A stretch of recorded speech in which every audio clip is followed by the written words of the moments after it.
को न काऊ सुख दुख कर दाता और निज कित कर्म भोग शब्द आता।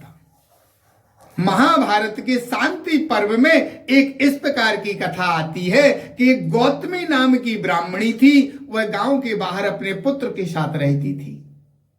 एक दिन उसका पुत्र जंगल में लकड़ी लेने के लिए गया और जैसे ही वह लकड़ी काट रहा था उसी समय एक सर्प आया और उस गौतमी ब्राह्मणी के पुत्र को सर्प ने काट लिया। वहां पर एक सपेरा घूम रहा था। जैसे ही सपेरे ने देखा कि इस सर्प ने इस बच्चे को काटा है जिसकी वजह से प्राण चले गए, सपेरे ने सर्प को पकड़ा और एक घड़े में बंद कर लिया और घड़े में बंद करके गौतमी के पास पहुंचा और बोले, माता जी, मैं आपके पुत्र के हत्यारे को पकड़ कर लाया हूं। तो गौतमी ने कहा कि भैया ऐसा करो कि अब मेरा पुत्र तो स्वर्ग सिधार गया है, इसको कहीं दूर जंगल में छोड़ दो। लेकिन सपेरा बोला, नहीं, इसने आपके पुत्र के प्राण लिए हैं और इसको मैं मारूंगा और ऐसा नहीं, डंडे से इसका सिर कुचलूंगा। तो गौतमी बोली बेटा ऐसा मत करो, इसको मारने से मेरा पुत्र तो जीवित होगा नहीं, छोड़ दो इसको बाहर। जब सपेरा नहीं माना, नहीं मैं तो डंडे से इसका सिर कुचलूंगा, तब जो है सर्प मनुष्य की आवाज में बोला और मनुष्य की आवाज में बोला, भैया तुम्हें मारना है तो मुझे भले ही मार दो, लेकिन इसमें मेरा दोष नहीं है। सपेरा बोला, तुम मनुष्य की आवाज में बोलता तो क्या समझता तू मैं डर जाऊंगा? बोले, नहीं मैं सच कहता हूं, इसमें मेरा दोष नहीं है। सपेरे ने कहा, किसका दोष है, किसका दोष है? तब सर्प ने कहा कि मृत्यु का दोष है, मुझे मृत्यु ने प्रेरित किया, तब मैंने जो है इस लड़के को काटा। तब सपेरे ने कहा, मृत्यु को बुलाया जाए। मृत्यु आई। सपेरे ने मृत्यु से कहा, अरे तुमने इस सर्प को प्रेरणा दी और जाके जो है ये सर्प प्रेरित होकर के बच्चे को काटा। बेचारी अकेली ये वृद्ध माता रहती है, सहारे के लिए एक पुत्र था, वो ही चला गया।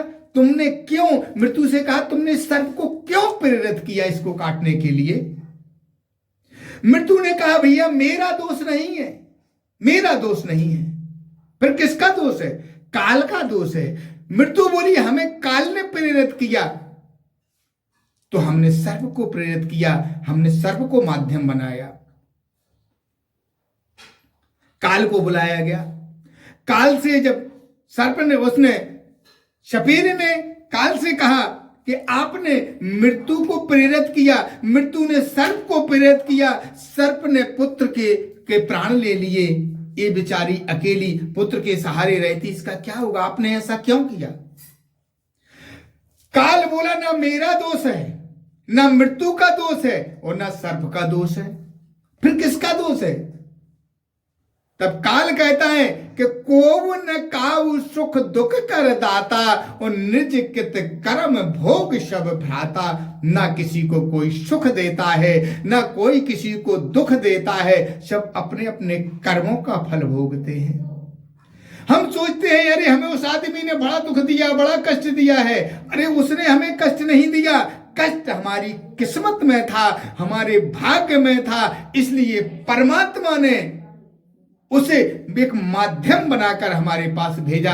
क्योंकि दुख कहीं से टपकेगा तो नहीं, भगवान कभी दुख देने के लिए नहीं आएगा, हमें संसारियों को वो माध्यम बनाता है। वो माध्यम किसे बनाता है? जो अपयश का पात्र जिसे होना होता है, भगवान उसको माध्यम बनाता है और वो माध्यम बन करके हमें कष्ट देता है।